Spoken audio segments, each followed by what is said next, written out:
ꯑꯩꯒꯤ ꯑꯃꯨꯛ ꯍꯥꯞꯄꯤꯔꯝꯃꯣ ꯁ꯭ꯋꯥꯏꯗ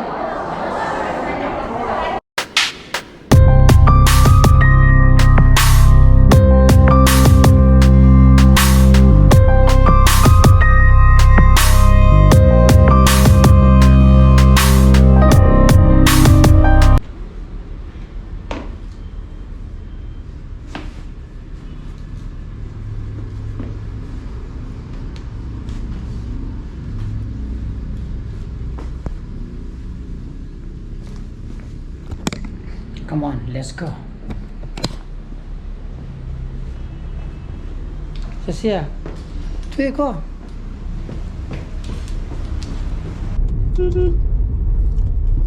Ano na mayam? Tram tuh, tasal tuh ko. Tram kay hele. Doon school la.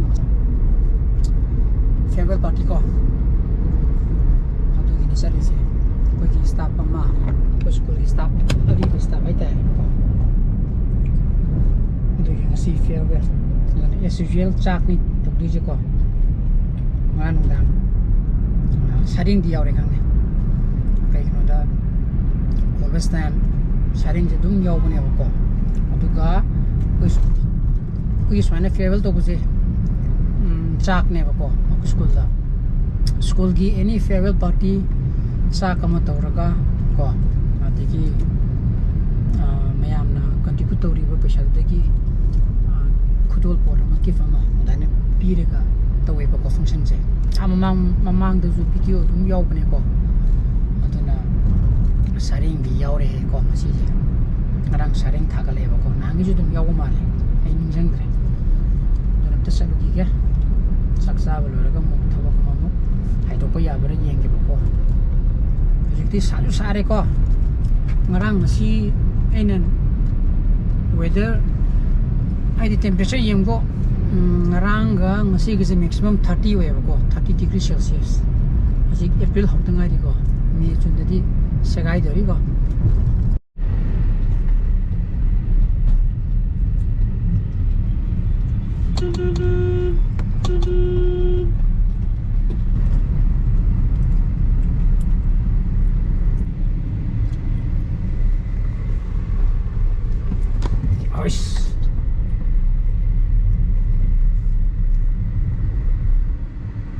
Oh, yang lama tu dia sih.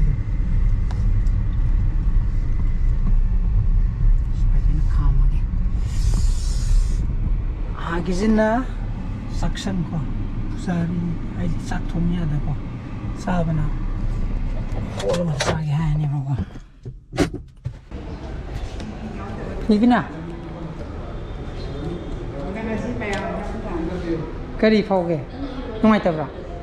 Nungai tabra ke phao. Nungai te phao dia. Ay nangi retirement sa taga. Hai mo kan. Wah, ada di sambil tai. Ai.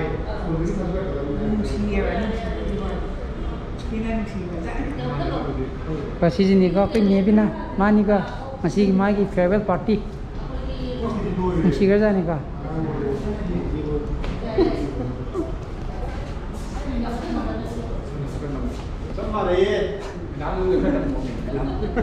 Lah, pasal je sudah. Nang bre. Oh, sida ni. Nang yaw di ba mata? Sida ni ko. Sakcha tu je. Sida sak, sida perform nung thani, sida phamani, nupi nupa nung khaido ko sa tu ni ko sida. Nang nangi to ko yaw da bra, nang sida to dura na hai je. Meeting hall do. Ate meeting hall dia ada to ni na ide function tu dia. Ada sida sa tu ko. Lah masih di pro kha to ke. So sida na sakhum. Kai hinjang lo re ba sam ta hang mo. Hei nang gi do ina mamal lage.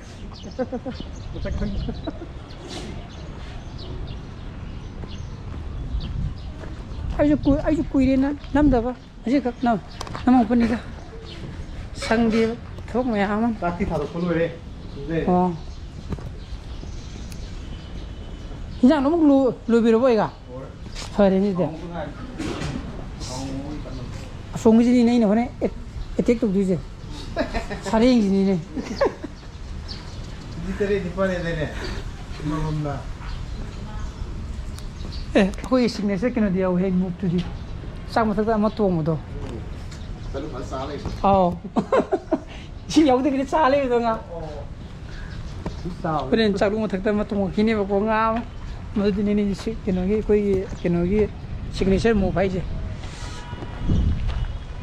ꯑꯩꯗꯤ photo ꯊꯥꯒꯠꯂꯛꯄ ꯎꯕꯗꯨꯗꯤ ꯑꯁ ꯃꯌꯥꯝ ꯂꯥꯛꯅꯔꯦ ꯁꯤꯗꯤ ꯐꯪꯁꯟ ꯍꯧꯗꯣꯏꯅꯤ ꯆꯥ ꯁꯤꯁꯜꯂꯒꯀꯣ ꯉꯜꯂꯤꯅ ꯑꯩꯁꯦ TV ꯌꯦꯡ ꯂꯩꯔꯝꯕꯅꯦꯕ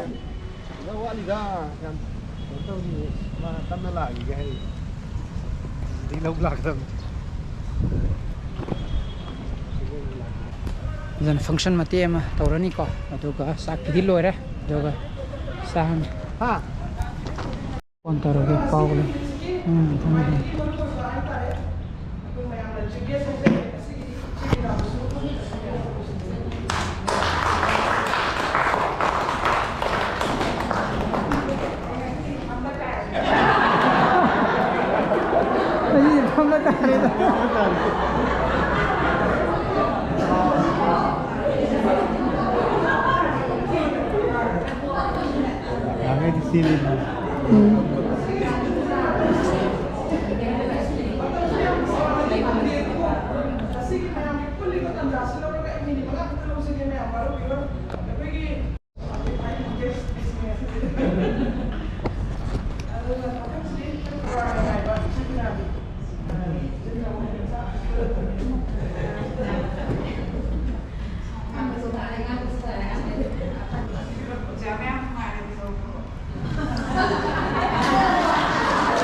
ꯐꯪꯁꯟ ꯂꯣꯏꯔꯦ ꯆꯥꯛ ꯆꯥꯕꯒꯤ timing ꯀꯣ ꯑꯗꯨꯅꯤ ꯆꯥꯛ ꯊꯥꯔꯝꯕꯅ ꯆꯥꯛ ꯆꯥꯔꯦ ꯆꯥꯛ ꯈꯔ ꯉꯥꯏꯍꯥꯛ ꯋꯥꯠꯂꯒꯅ ꯐꯣꯇꯣ ꯅꯝꯁꯦꯅ ꯍꯥꯏꯔꯤꯗꯣ ꯆꯠꯁꯤꯗ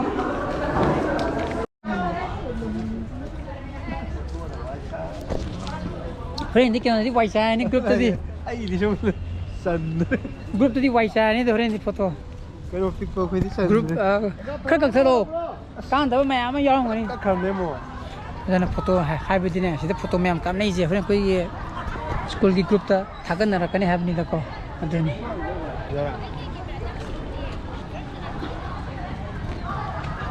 ꯆꯥꯛ ꯇꯥꯕꯅ ꯍꯥꯟꯅ ꯌꯦꯡꯕꯅ ꯐꯠꯇ꯭ꯔꯣ ꯂꯥꯛꯇ꯭ꯔꯤꯌꯦ ꯄꯥꯎ ꯂꯥꯛꯇ꯭ꯔꯤꯌꯦ ꯁꯥꯔꯦ ꯍꯧꯖꯤꯛꯇꯤ ꯑꯗꯨꯅ ꯅꯨꯡꯁꯥ ꯌꯥꯝ ꯁꯥꯏꯕ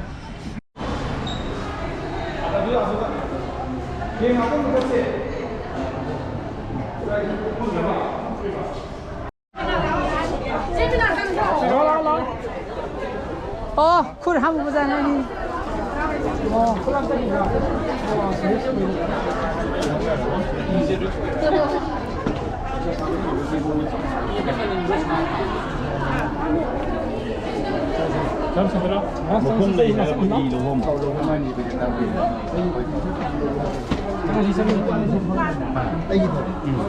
ꯈ꯭ꯋꯥꯏꯗꯒꯤ first page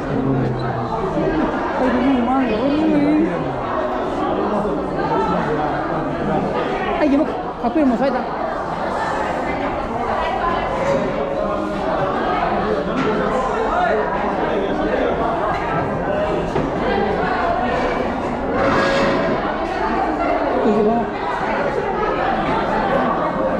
yang hangi yang mau tu so.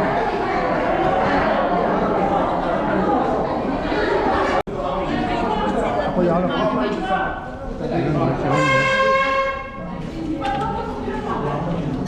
Sao ya gì dia?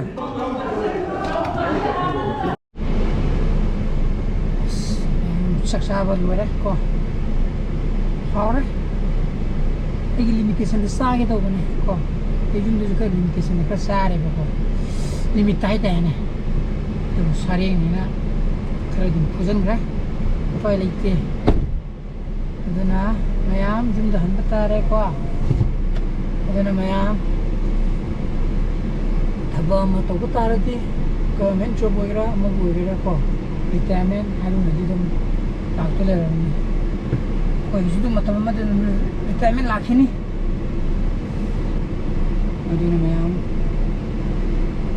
ini si project macam bisa jadi aku suka betul ke di like tu bila mau share tu video, anu views, bila subscribe tu bila mau apa. Ini sama pasal video, so please be safe and be healthy. Bye bye, good night. Ciao.